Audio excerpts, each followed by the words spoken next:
आज आप देख रहे हैं मोहम्मद शफी आलम के साथ उत्तर प्रदेश के जिला संभल में किस तरह से देखा जा रहा है। कई दिनों से कड़कड़ाहट की ठंड पड़ रही है। सुबह शाम को ज़्यादा ठंड पड़ रही है और दिन में धूप निकलने से जनता धूप में बैठकर अपनी ठंड दूर करती है। और आज किस तरह से देखा गया कि सुबह देखा गया कि रास्ते के किनारे पर जो कि बर्फ़ जमी दिखाई दी।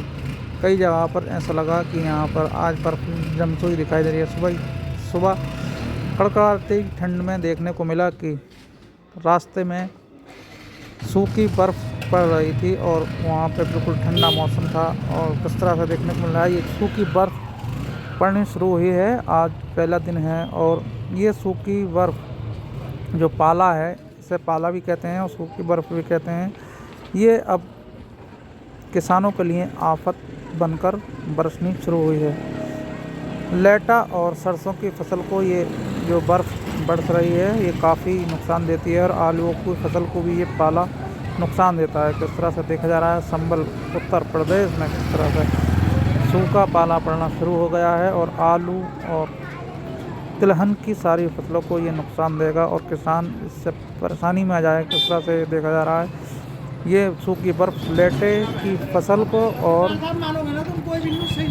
लेटे की और आलू की फसलों को काफ़ी नुकसान होगा। किस तरह से देखा जा रहा है कि लहलहाते खेत हैं और ये अब कुछ ही दिन में ख़राब होने शुरू हो जाएंगे। किस तरह से देखा जा रहा है कि आलू और लेटे की फसल अब ख़राब होनी शुरू हो जाएगी और किसान पहले से ही नुकसान में है।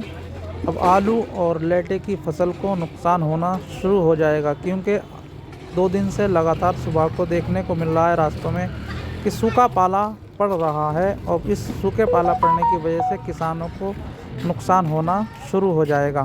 सीधा हम आपको लेकर चलते हैं उत्तर प्रदेश के ज़िला संभल में किस तरह से देखने मिल रहा है। सुबह के टाइम में सूखा पाला पड़ता हुआ दिखाई दे रहा है। इसकी वजह से ही ठंड बढ़ती नज़र आ रही है। ये किसानों के लिए आफत बनकर सूखा पाला बरस रहा है।